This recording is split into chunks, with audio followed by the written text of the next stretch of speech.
Hey, what's the deal, YouTube? It's your girl, Miss Honey.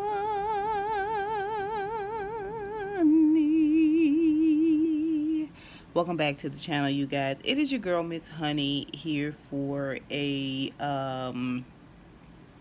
quick discussion about Tamar Get Your Life, which I know normally I would never consider reviewing this show. After all, I didn't watch the Braxtons. The most that I've watched of Tamar is what I've seen on Instagram, what I've seen in YouTube videos, and I did do a review for when the Braxtons was on Iyanla Fix My Life. And so it's a surprise for both of us. But I got up. It is now 6:57 a.m. on a Friday, and I've been up since 3:15 a.m. And I was looking for some Dateline or something like that to watch while I went back to sleep, and I saw where the show had come on, and it was on demand, and I just clicked on it, and I said, let me just see what they talking about on here. I really thought I was going to go to sleep on it. And it turns out I had such strong feelings about it that I was like, you know what, I'm going to do a video. Like, I'm going to do a video.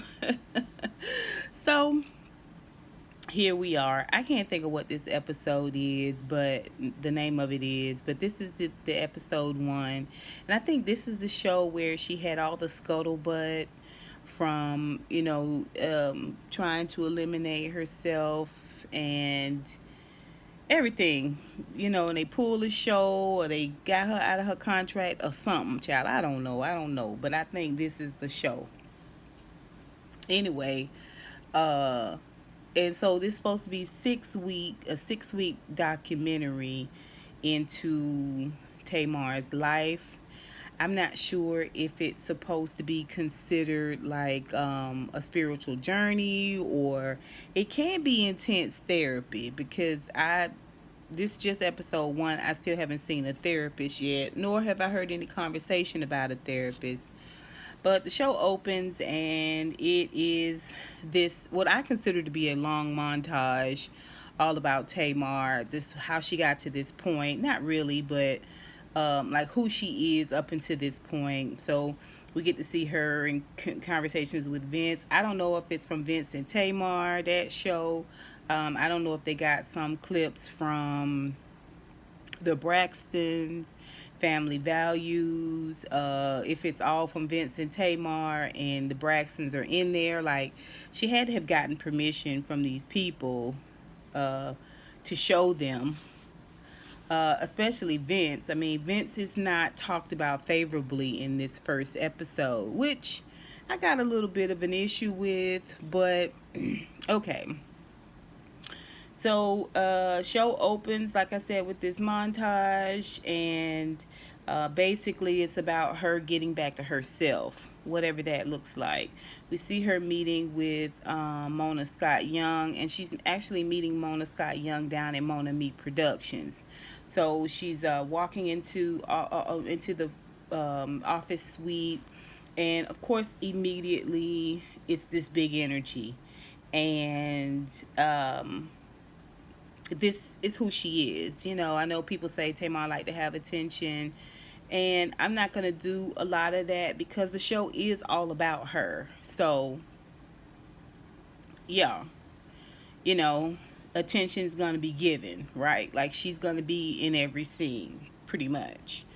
But, she just has that energy, this type of energy that has to occupy the most space in the room. If you get what I'm saying. Like, that energy has to occupy the most space, whether it is in conversation or in just taking up the actual physical space.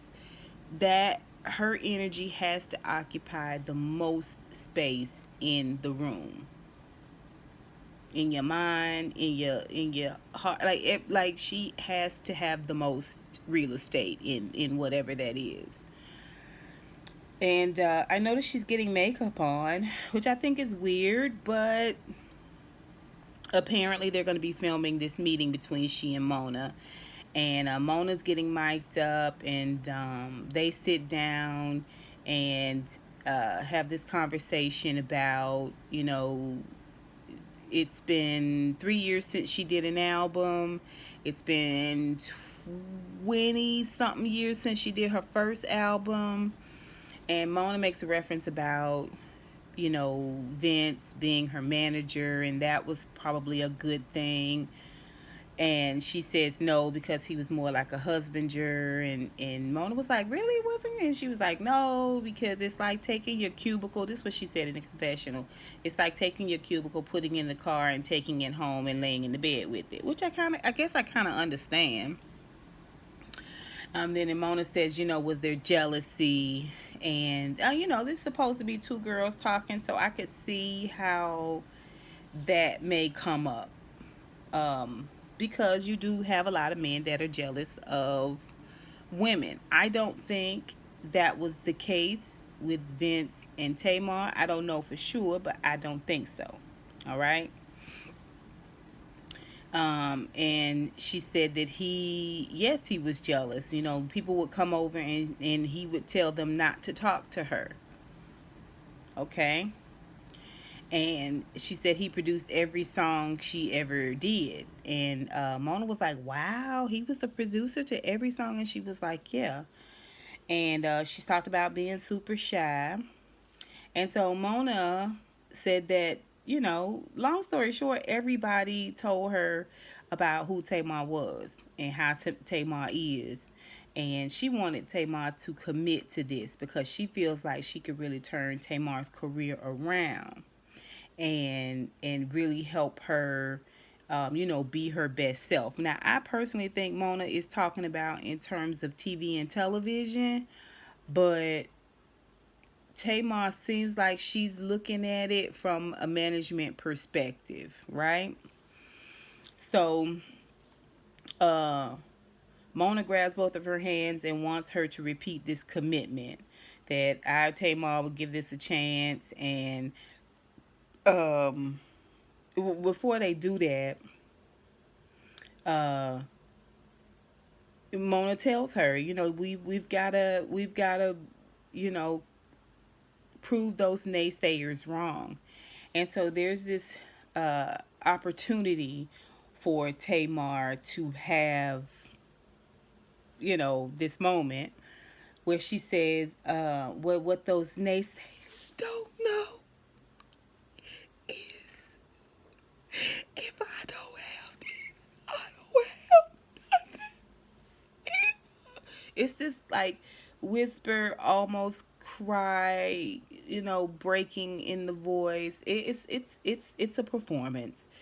She never drops one tear. I mean, she does try to go up underneath her eye. Mona doesn't blink. Mona doesn't blink. Like this, she's old handed. This doesn't blink. Like she has produced some of the best stunters out there. You know what I'm saying? Like she don't blink because she know the game. Like this why we hired you. Like this why I'm trying to get on the train with you because you give us good TV, right? Full drama. And never pulls a tissue out, nothing. It's just this act. And then Mona gives her this commitment that she needs to repeat back to her, that she will stick with it and she won't bail. And if she feels like she's going to bail, then I will call you, Mona. And Tamar kind of gives her pushback on it, but she does it, She does it, Anyway. And then she, of course, immediately tries to take the power back out of the situation by telling Mona that I can't believe you decided to come out of retirement to manage me. And Mona was like, well, no, I'm not saying I'm managing you. She was like, no, you're managing me. And Mona was like, okay. She was like, so I need you to commit to me that I am coming out of retirement to manage Tamar. Like, Tamar, come on now. You know it take more than that, right? Like, anyway. Who has Mona managed? Do y'all know? Does anybody know? Like, I know she produced, but who has she managed? Do we know? I'm sure it's some big names. I don't know. Anyway, so they're gonna have Taco Tuesday, basically to welcome the filming crew. And it looks like David has prepared tacos for everyone. It's catered. It's all catered. It's a whole catered thing. And we get to see where David and Tamar are upstairs and they're talking, and this is our first time, my first time really getting to see him, because last time I saw David, she was hiding his face. So at some point, he came out of the shadows and allowed his face to be seen, and here he is. So let me just tell you about my initial feelings about David.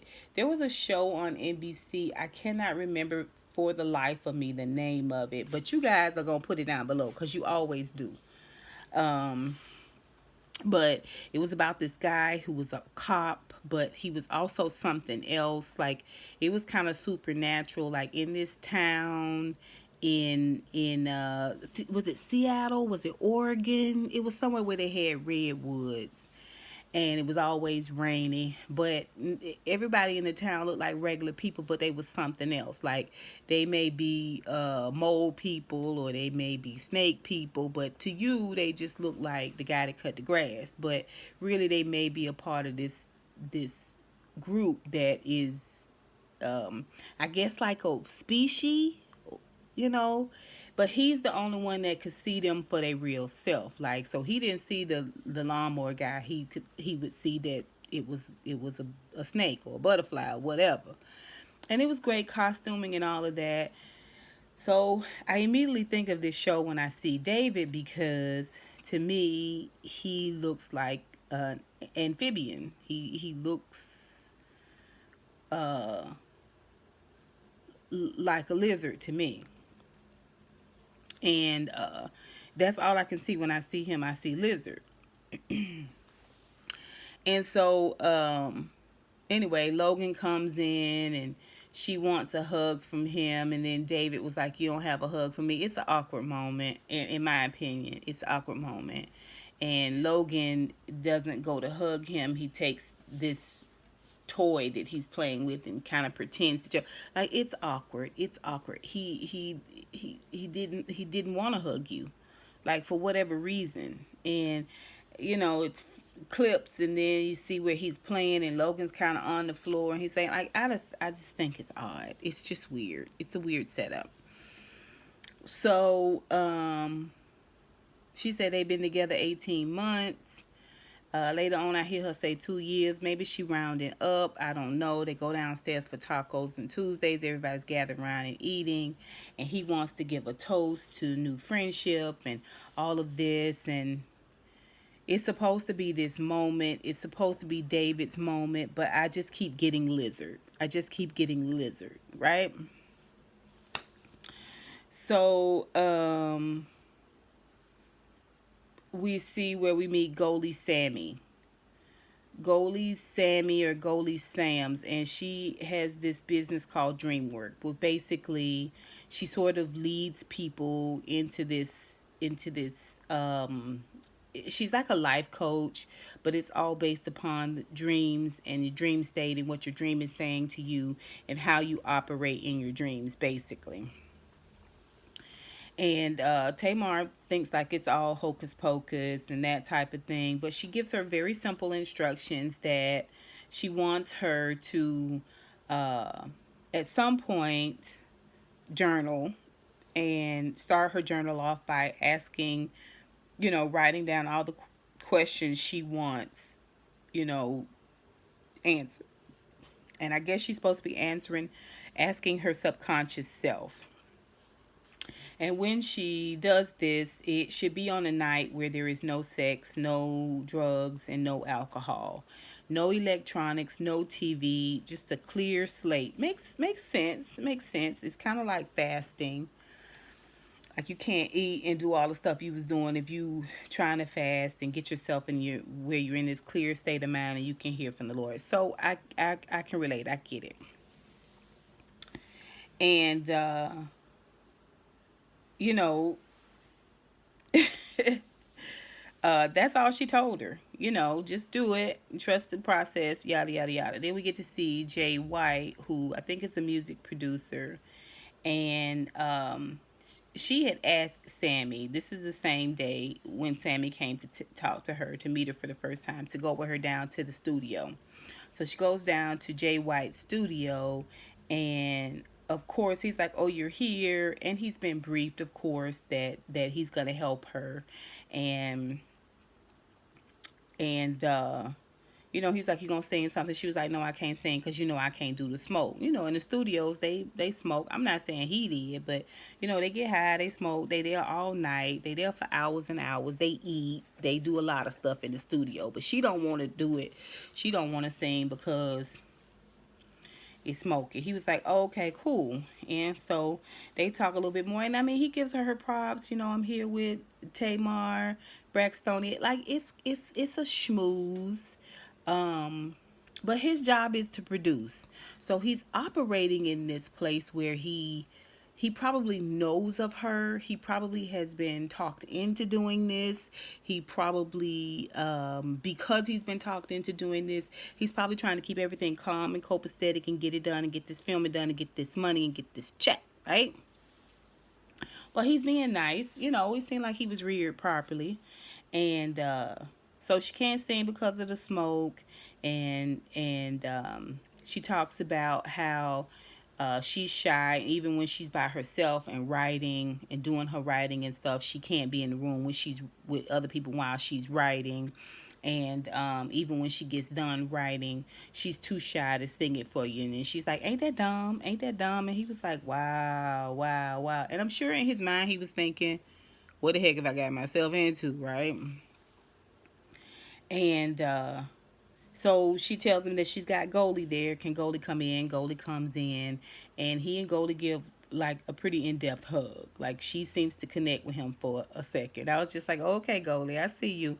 And so she sits down and she's talking about how the music takes you to your higher self. And Tamar cuts in and she's just like, okay, so what you got for me? What your song you got for me? He was like, wait a minute, I thought we was gonna collaborate together. She was like, nah, I know, I'm a clam, and you caress me gently to get to the pearl. He was like, what are you talking about? You put me on the spot, like you're making me nervous. He goes to his computer and it looks like he was planning on collaborating with her. He was planning on singing with her that day, and them coming up with something, right? He was not planning on writing her a song and then giving her the song to sing. That's a whole nother beast. First of all, she gonna have to pay him for the song, right? Like this not what we talked about. I wasn't prepared to do it like this, right? And she's just like, just, what I'm saying, get her done. So they leave there and we see where Tamar is with her glam squad.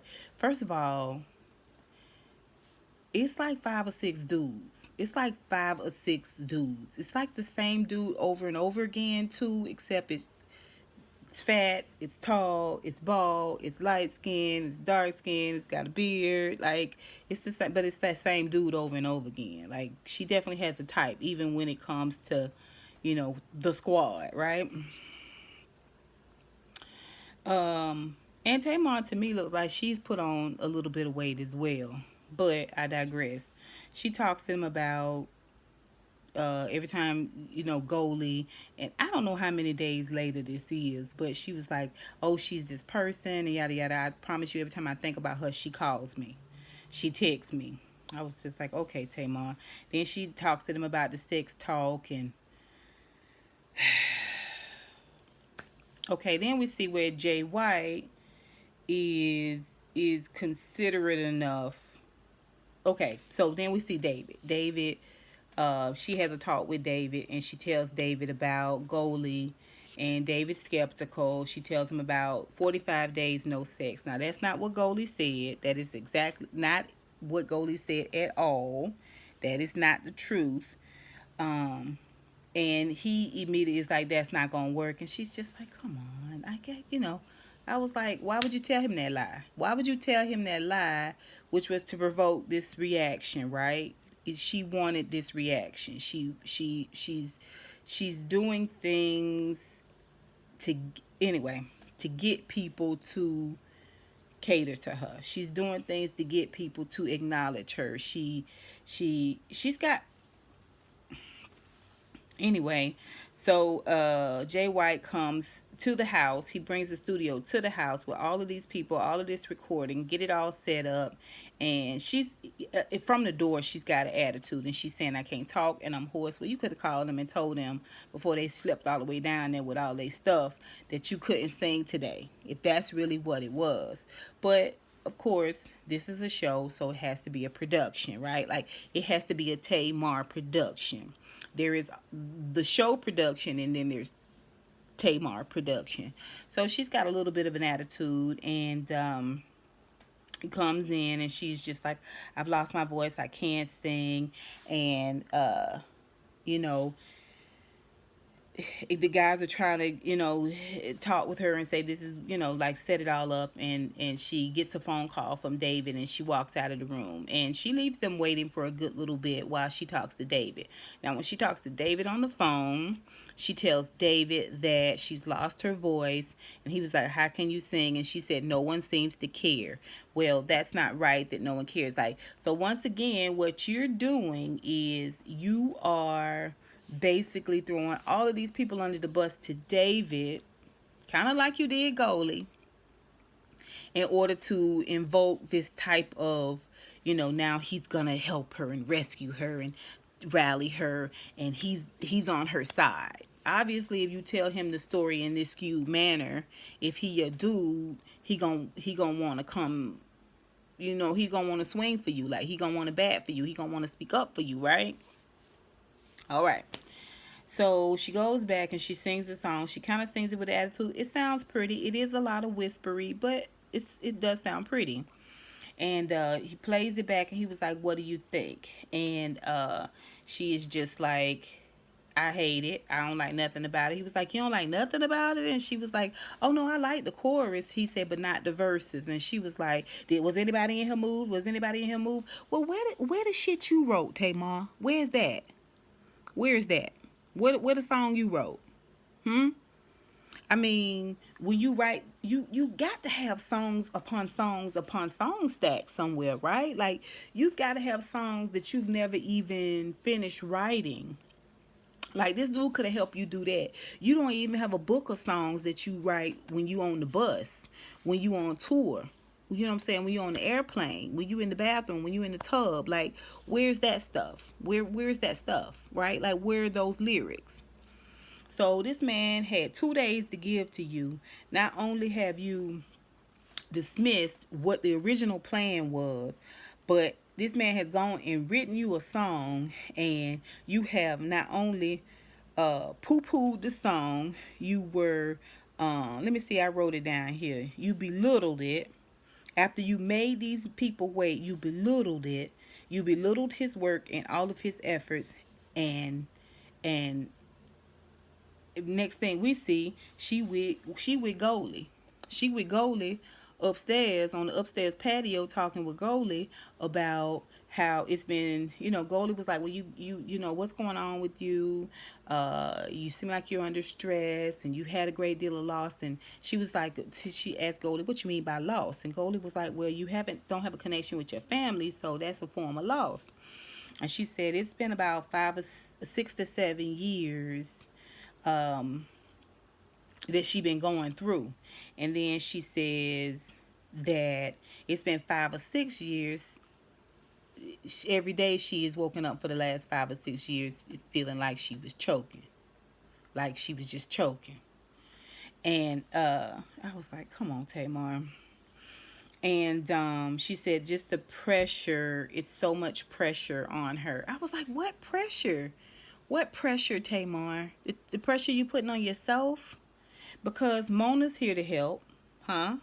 Before that, Vince was there to help, huh? Are you there? Okay. And then we got Goldie. Goldie Sams is here to help, right? Okay. You got David there that you say is your rock, and he understand everything about you, and yada, yada, yada. You got a glam squad of like almost 10 deep. I'm sure that wasn't all of them that's there to help. You got Jay White there to help. Okay, so what pressure? What pressure? All right. So Goldie want her to do this exercise where she lay on this blanket on the floor. Now Jay White and them is downstairs. They downstairs. I don't know if they went to get something to eat while she filmed upstairs or what, but this the same day. And Tamar lays down and she tries to get her go into this deep thinking, and Tamar goes to sleep basically on the lady. Then we see where Jay, they've got food in the kitchen, and Jay White is there, and he was like, he ready to leave, so he kind of trying to wrap it up with her. It's one of them things where they coming to get their check.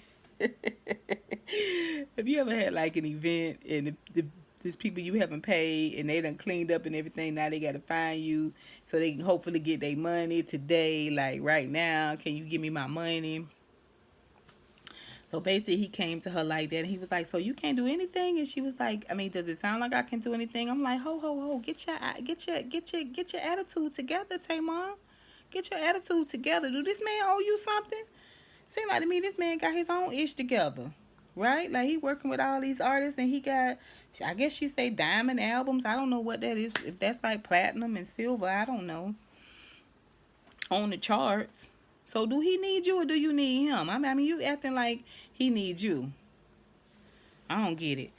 Anyway, she gives him nothing, and he is just like, "Oh, I just feel so bad for you." But that's just fake for like. So anyway, I'm taking off, and this session with me is over. Like, get it how you can get it. Logan comes in, and she's like, "Oh, guess what? Mommy lost her voice. Mommy doesn't have her voice." I was like, "Ain't nothing wrong with your voice, Tamar." He said, "Mommy, talk regular." First of all, he wanted chocolate when he first came in. He's a plump little boy. He is a plump little boy. I'm seeing some patterns here. But okay. I ain't seen the boy but one time, but I'm just saying. Um, so like I said, she want to cut the taping, and so the producer was like, "Well, we're supposed to film until 10." And she was like, "I mean, I don't know what to tell you. I don't have no voice, and I don't have nobody to help me. I can't call a nanny." The boy came in the door with a nanny or a sitter or something. "I can't call a nanny because I'm the mom. I can't call my family to come help me. And there's no Vince to help me." Well, ain't no Vince to help you. If you've been with this dude for 18 months, like, come on. Why do we keep bringing up Vince? Like, I don't get it. He was a huge part of your life. Okay. Okay. Just a new chapter. Why we keep bringing up Vince? I don't get it. And of course your family not there. You ran your family off. What do you mean no nanny? Come on, Tamar. Nobody's here to help you. You got all of these people here to help you. You got a house full of people all waiting to help you. Beat your face every day. Her glam squad is making her face up so she can film this documentary. Okay? So the next day, she cut the taping. The next day, Goldie comes in and she wants to tell Goldie about this dream. Now, she got a dog named Miracle, and the dog is humping Goldie. Every chance to get the dog can hump Gold is humping Goldie. Y'all know how I feel about animals. I love animals. I don't believe in putting my pets up because people are over. Because my pets, all the pets I ever had weren't an issue. Like they didn't jump on you or climb on you and stuff like that. And if I felt like for instance, my dog Sugar, she sheds a lot of hair. I will put her in the back for that reason, because if she walk past you, she gonna leave a little hair on your leg. It don't bother me, but I wouldn't want somebody coming over for business and she gets hair on them. Well, this dog is humping Goldie. I'm talking about penis, little pink penis out and everything, humping Goldie. And Tamar just takes it as a way of having this comedic moment. And she's talking to the dog like the dog completely understands, which I get. But let me tell you something. Dogs, especially, I don't know about cats. I never had cats. But dogs especially take on the personality of the owner. So if you have a needy dog, you probably have a needy owner. This dog is trying to get Goldie's undivided attention.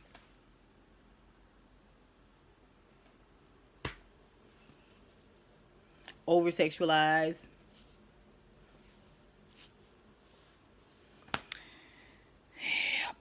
So she won't take the dog out. Like, she won't take the dog out. Like, that's offensive. Your dog's penis is out, and you know, like, it's gross. It's gross because it's actually rubbing its penis juices on this person. Like, it's gross.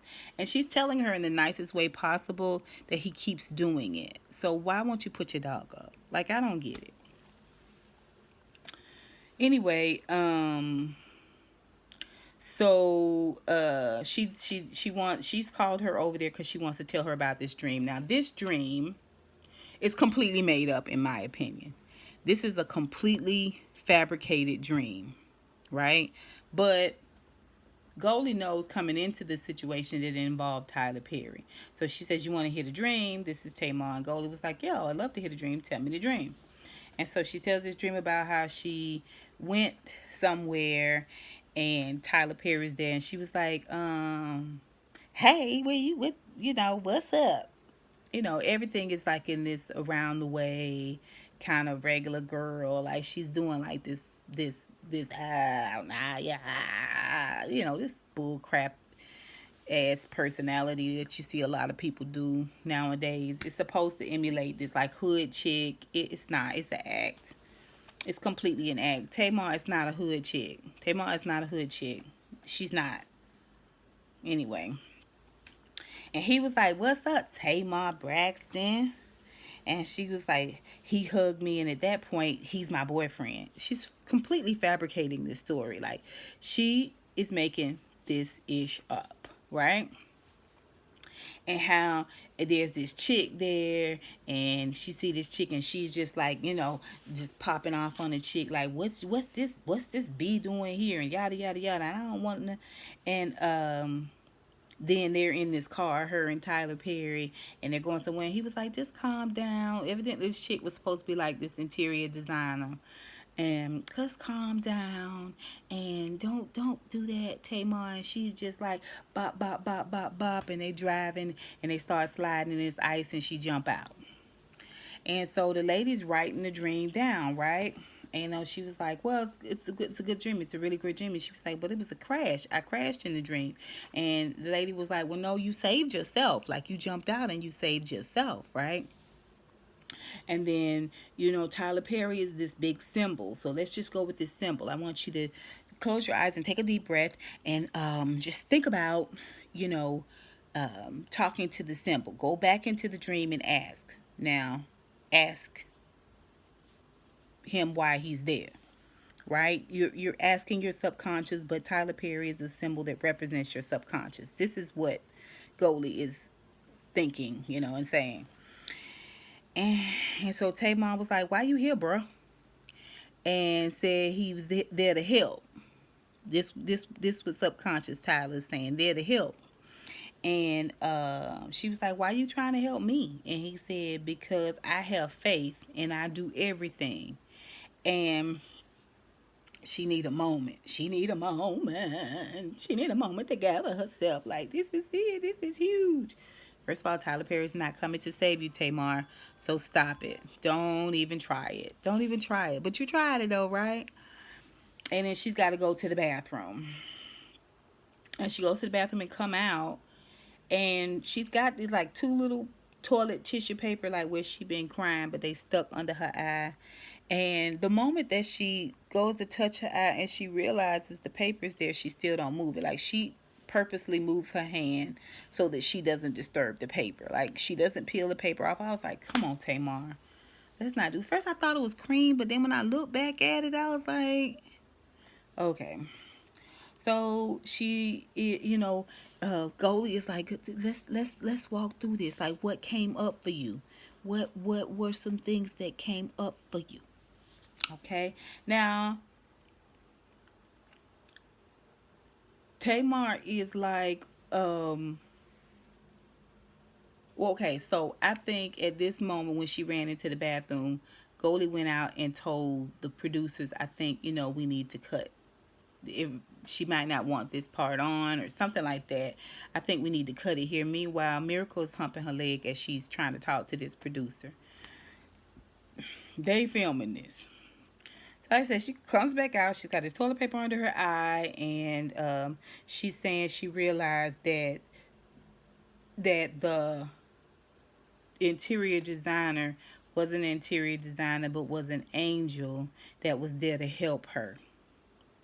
And it was just so deep and so emotional. And Goldie tries to get her to go a little bit deeper, and she's not going to do it. She tells Goldie to sit back, and she tells the producers, and she looks right at the camera now. I have let y'all film my life, every part of my life, including the birth of my son. But it's some things I'm not going to let y'all film.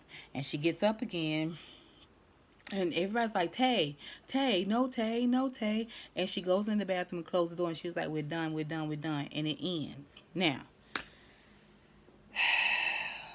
we hear Goldie saying, you have a resistance to people helping you. I was like, where? Where she got a resistance to people helping her? Yes, she's a self-saboteur. As a matter of fact, every scene she walks into, all I can think about is Kiki Wyatt. Like, you gotta be the biggest and the loudest and the most it you always got to take up the most space in wherever you occupy you have to take up the most real estate there. And Kiki Wyatt is the same way, except Kiki Wyatt also is a self-saboteur. Now, I believe that um David is a user and a manipulator. I do believe that. I believe that the reason I see him as a lizard is because he is a chameleon. You know what I'm saying? He's one of those individuals that he comes into the space and he becomes what you need him to become in order for him to gain access. I think he has definitely bitten off more than he can chew, because instead of just swindling a chick for her life savings, maybe and getting in, getting out, he's in a situation where the cameras are there, and Tamar is this larger than life personality. I think he may be in over his head to a certain extent, right? Um, because at the same time he trying to be this super duper Christian. The reason why he's pushing back is because he feel like he got to go without sex, which is really not the case. This is something Tamar has told him to get this reaction, where he seems like he's in direct opposition, but he wouldn't be in direct opposition to what Goldie was doing if Tamar had just told him what really was tea, right? Like how it really was supposed to go. um I believe that Goldie believes in what she is doing. I think if a person is open to it, it probably can be very cathartic and be very beneficial for them. I think Tamar sees that Goldie really believes it, and she feels like she can play Goldie. That's what I think. I think she told her that fictitious uh ass story about this dream she had with Tyler Perry, and the more Goldie went with it, the more she went with it, and the more she tried to create this moment. She is a master manipulator. She is. And for her to have all of these people around her to help her, all she wants to do is sing and produce her music and get back to herself, but she refuses to sing. She refuses to write. She refuses to show us what she's writing, at least in this episode. Like, I don't know what's going to go in episode 2, but she refuses to cooperate with the people who are helping her. She refuses to do it. And so I think it's a mistake to say, oh, Vince was abusive and was controlling her. I think it's a mistake. I think Vince told her the people not to talk to her because he was trying to do business, that he didn't have time for shenanigans. I do remember seeing some episodes of Vince and Tamar where she was like, where my song, where my music? Where? What are you doing? We don't see her cook. We're not seeing her give in any way. She's saying it's always got to be me. It's always on me. I'm always doing for others. I'm always giving. Where do we see it? You're not letting them film it if you're doing it. Where? I'm not talking about passing out turkeys on Thanksgiving. I'm not. I'm talking about what is it that you're doing for others? Because every time I see Tamar, Tamar is taken. Go back to that letter she wrote after she had the incident where she tried to eliminate herself. That letter was not about giving. That letter was about taking. That letter was about me, me, me, me, me. She's got a very, very selfish way about her. She's got a very consumptive way about her. She is one of those person that sucks all the energy out of her, out of the room and out of you. And you can tell by the way everybody moves around her. I'm not sure why Goldie won't say this is unacceptable. Your dog cannot hunt me anymore. Like, it's unacceptable. Like, everybody seems to be going with it. Show is only 6 weeks. I'm assuming that's 6 episodes. They may parlay it into 8. I'll be very surprised if it's 10. Have you guys seen the show? You guys tell me what you think. I definitely think that Tamar's a master manipulator. I do. I think she's a master manipulator. I don't think we've ever seen the real Tamar. I don't think, if you see her on TV, I don't think you see a genuine Tamar. Every scene is filled with other people. There's never a scene where it's just her and the cameras. It's her by herself writing, or her. Yeah, like it's. I don't know. And when I say never a scene, I mean from what I've seen from the Braxtons and a couple of episodes I've seen of Tamar and Vince and that type of thing. And she's like, I have nothing. I've lost everything, girl. Okay, y'all tell me what you think. Y'all tell me what you think. Put it down below.